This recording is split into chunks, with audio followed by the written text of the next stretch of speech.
Please, everyone, your hands together. Big round of applause. Let's welcome Mr. Chirag Paswan.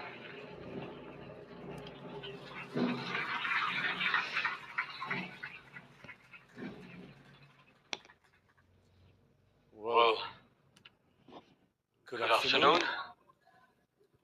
First of all, thank you so much for having me here. मैं दिल से धन्यवाद देना चाहता हूँ विवेक साहब का कि इन्होंने मुझे ये मौका दिया, ये अपॉर्चुनिटी दी यहाँ पर न सिर्फ आने की बल्कि आप सबसे मिलकर वो इंस्पिरेशन, वो ऊर्जा लेकर जाने की. So thank you so much Vivek ji for giving me this opportunity. अपराजिता जी का मैं धन्यवाद करूँगा for having me here. मैं आर.के. पुरी साहब का, सेक्रेटरी साहब का धन्यवाद करूँगा कि आपने भी ये अपॉर्चुनिटी मुझे दी और यहाँ पे मौजूद तमाम विमेन अचीवर्स का, यहाँ पर मौजूद तमाम अवार्डीज का, यहाँ पर मौजूद इंडियन डायरेक्ट सेलिंग एसोसिएशन से जुड़े हुए तमाम साथियों का, आपके साथ जुड़े हुए तमाम आपके साथियों का, प्रेस मीडिया का. टू बिगिन विद, मेरे लिए ये एक, अगर मैं बोलूं कि एक भावुक क्षण तो है, बिकॉज दिस वाज समथिंग जिसकी नींव में मेरे पिता आदरणीय रामविलास पासवान जी का योगदान रहा. And it gives me immense happiness and एक proud moment है मेरे लिए कि कहीं ना कहीं जिस चीज की शुरुआत मेरे पिता के द्वारा की गई, आज उसको आगे लेने का प्रयास मेरे द्वारा किया जा रहा है. सो मेरे लिए ये बहुत ज्यादा महत्वपूर्ण क्षण है.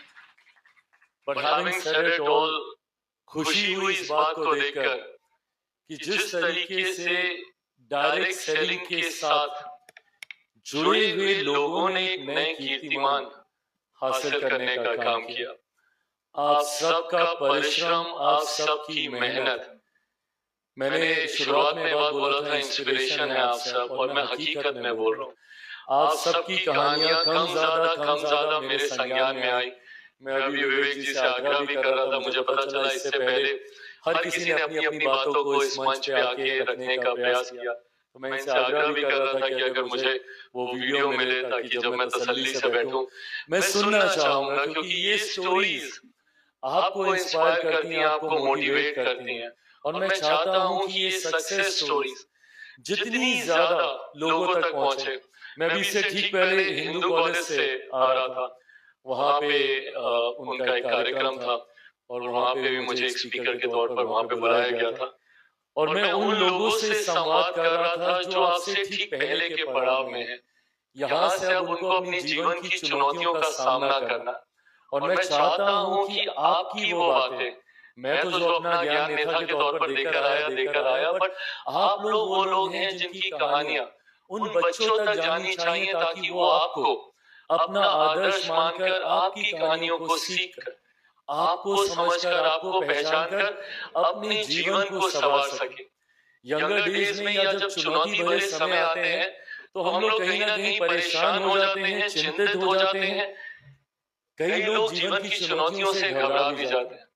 बट उन चुनौतियों का जो व्यक्ति सामना कर पाता है, सही मायनों में वही इतिहास लिखता है. और मुझे लगता है कई इतिहासकार यहाँ पर मौजूद हैं जिन्होंने अपने आप को साबित करने का काम किया. मैं खुद आप सबके साथ अपने आप को जोड़ इसलिए पाता हूँ. संभवतः शायद आप मुझे अपने पहले सीजन में बुलाते तो शायद मैं नहीं अपने आप को जोड़ पाता. बट क्योंकि मैं आपके छठे सीजन में आया हूँ, मैं ज्यादा अपने आप को जोड़कर देख पाता हूँ, क्योंकि आपके पहले सीजन और छठे सीजन के बीच में मेरे जीवन में भी कई चुनौतियां आई. इसी दौरान मैंने अपने पिता को खोया.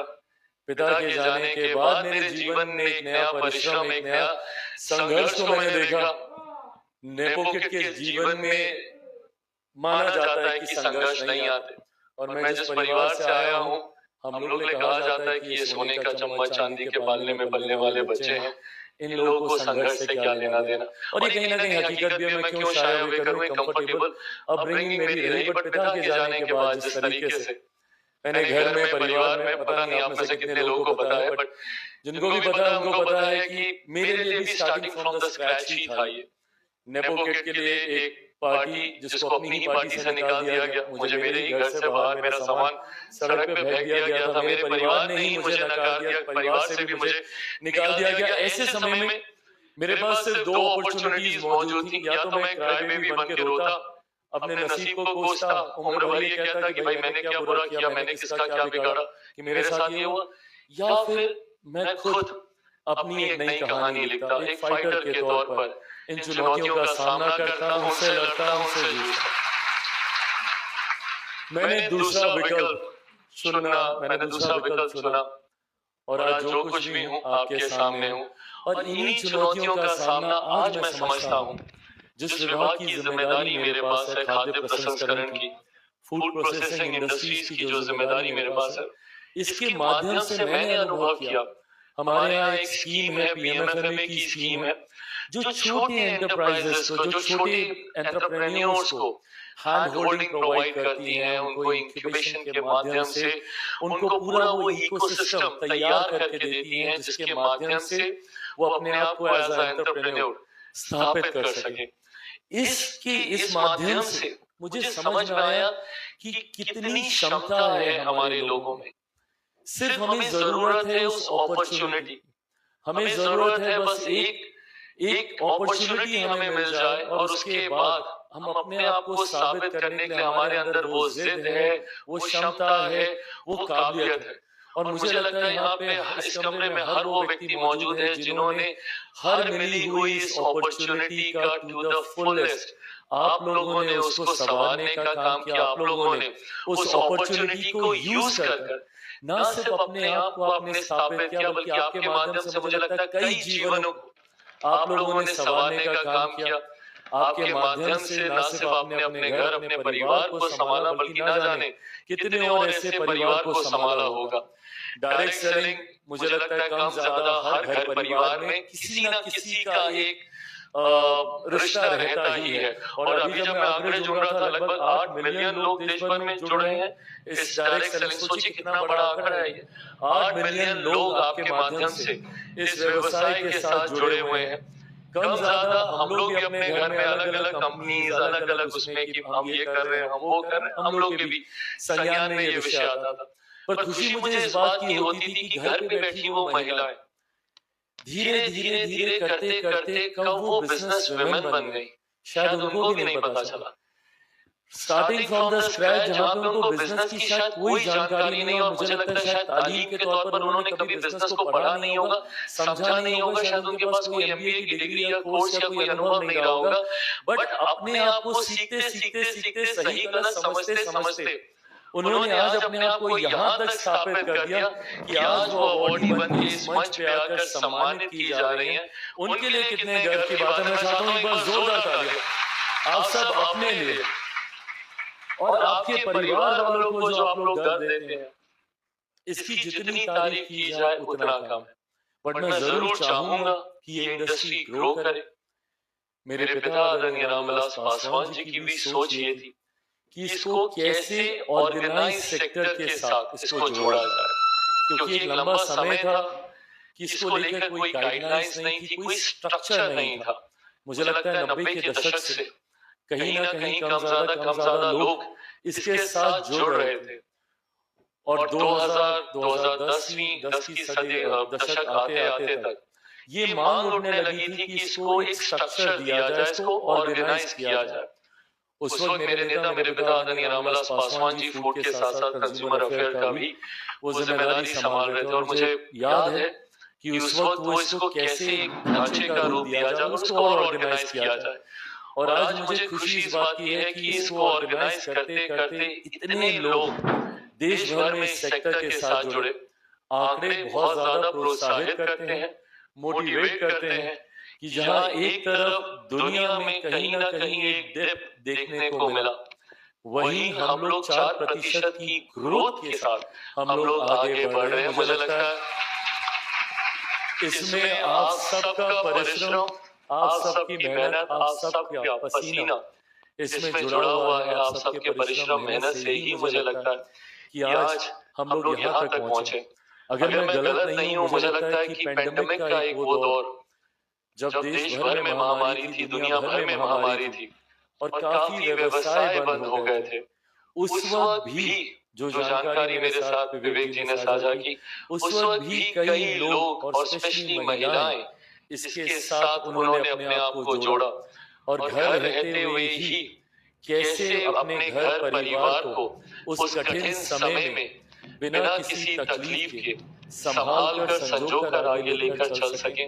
मुझे लगता है ये तमाम वो चुनौतियां हैं और आप सब उसका वो उदाहरण है जिन्होंने इसको परिणाम साबित करके दिखाया कि अगर लगन हो, सोच हो और एक ईमानदार प्रयास हो तो कुछ भी असंभव नहीं है। हम लोगों ने पेंडेमिक को भी मार दी और आज आंकड़े दिखा रहे हैं कि जहाँ ग्लोबल डिप है वहां पे हम लोग राइज कर रहे हैं। तो वो जिद है आप में, वो ऊर्जा है आप में और यकीन मानिए आज उस ऊर्जा को लेकर मैं यहाँ से जा रहा हूँ। जब मैं इस कमरे में घुसा, इस कमरे की जो एनर्जी है, मैं थोड़ा सा आध्यात्मिक भी हूँ, मैं मेडिटेट करता हूँ, एनर्जीज को समझता हूँ। आज इस कमरे में घुसते ही जो वाइब्रेशन, जो एनर्जी, जो पॉजिटिविटी मुझे फील हुई, नो वंडर वो पॉजिटिविटी हमें आंकड़ों में भी दिख रही है। मैं चाहूंगा कि मैं निरंतरता में आपके साथ, आपके इस एसोसिएशन के साथ जुड़ा रहूं। मुझसे, मेरी सरकार से जो कुछ भी बन पाएगा आपके इस एसोसिएशन को आगे बढ़ाने के लिए,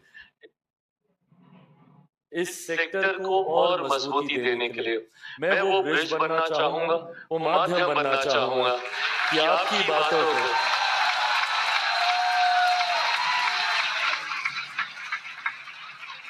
बातों को मैं सरकार तक, मेरे प्रधानमंत्री तक मैं पहुंचा सकूं। आपके आधार पर क्या नई नीतियों के निर्माण की हमें जरूरत है, आपके हिसाब से किन नीतियों में बदलाव की हमें जरूरत है, क्या पॉलिसी रिफॉर्म्स हमें करने की जरूरत है। मैं चाहूंगा कि समय समय पर जरूर आप ये जानकारी मुझसे साझा करें ताकि मैं इन जानकारियों को उचित मंचों तक पहुंचा सकूं, सरकार के संज्ञान में दे सकूं, मेरे प्रधानमंत्री जी के संज्ञान में दे सकूं। इतना मैं जरूर कहूंगा, not because that I am representing the current government, yeah, not because that I'm a part of an alliance which is presently in the government, but also because मैं ये मानता हूँ, मैं ये जानता हूँ कि मेरे प्रधानमंत्री आदरणीय नरेंद्र मोदी जी की सोच है, वो ये मानते हैं कि जितने इंडिविजुअल ऐसे सेक्टर्स हैं, जितना ये ग्रो करेंगे उतना हमारा देश ग्रो करेगा। उन्होंने कोरोना के वक्त जब पेंडेमिक था, उस वक्त जब कोई शायद एमएसएमई की ताकत को नहीं समझ रहा था, उस वक्त उन्होंने एमएसएमई को बल देने का काम किया। आज भी मेरे विभाग में जिस योजना का मैं जिक्र कर रहा था, पीएमएफएमई के माध्यम से ये ऐसी योजना है जो एकदम ग्रास रूट लेवल पे जाके, जहाँ पे गांव में बैठी कोई महिला, कोई युवा, कोई यंग गर्ल जिसको शायद कुछ नहीं पता हो, बट उसको ये पता है कि मैं इस चीज में अच्छा कर सकती हूँ या कर सकता हूँ, अब मैं इसको कैसे आगे लेकर जाऊं। उसके लिए हम लोग, हमारी सरकार, मेरा मंत्रालय पीएमएफएमई के माध्यम से हम लोग वो हैंड होल्डिंग प्रोवाइड करते हैं ताकि ना सिर्फ वो अपने उस उत्पादन को या अपने उस क्रिएशन को वो और बेहतर तरीके से ऑर्गेनाइज वे में उसको फॉर्मुलेट करें, पैकेजिंग बढ़िया से हो सके, उसकी मार्केटिंग भले वो डिजिटल प्लेटफॉर्म के माध्यम से हो, डायरेक्ट सेलिंग के माध्यम से हो, रिटेल के माध्यम से हो, कैसे उसको घर घर पे पहुंचाया जा सके। ये सोच हमारी सरकार की है, ये सोच मेरे प्रधानमंत्री जी की है कि कैसे हम लोग इस सेक्टर को बल दे सके। तो मैं ये मानता हूँ for sure, I think I can say this on the behalf of my prime minister कि आप लोगों के जो भी सुझाव होंगे, जो भी सजेशन मुझे इस इंडस्ट्री से और इस इंडस्ट्री के लोगों से मिलेगा, उसको मैं जरूर प्रधानमंत्री जी तक भी रखूंगा और इस उम्मीद, इस विश्वास के साथ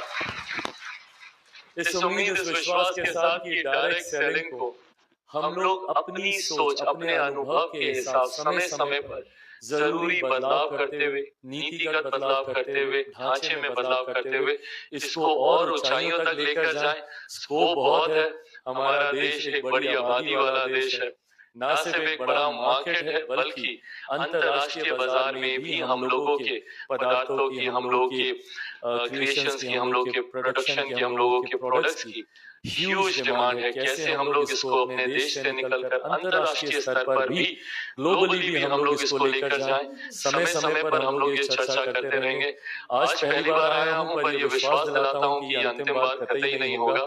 जब जब और जहां जहां आप लोग मुझे बुलाएंगे, चिराग पासवान जरूर आपके लिए मौजूद रहेगा। एक बार फिर से क्षमा चाहूंगा, समय थोड़ा कम दे पाया। आज का दिन एक संजोग कभी कभी ऐसा होता है ना कि it just one of those days which is literally a crazy day।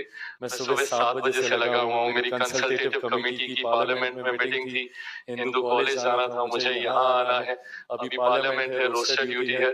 सो काफी मिश्रित चीजों से बना हुआ मेरा आज का दिन है, but I am so happy कि उसके बावजूद मैं यहाँ पर आ पाया, आप सबसे मिल पाया, आप सबके सामने अपनी बातों को रख पाया, आपके अनुभव और आपकी पॉजिटिव एनर्जीज को अपने साथ लेकर जा रहा हूँ। मुझे यहाँ बुलाने के लिए बहुत बहुत धन्यवाद। जय Hind, thank you so much.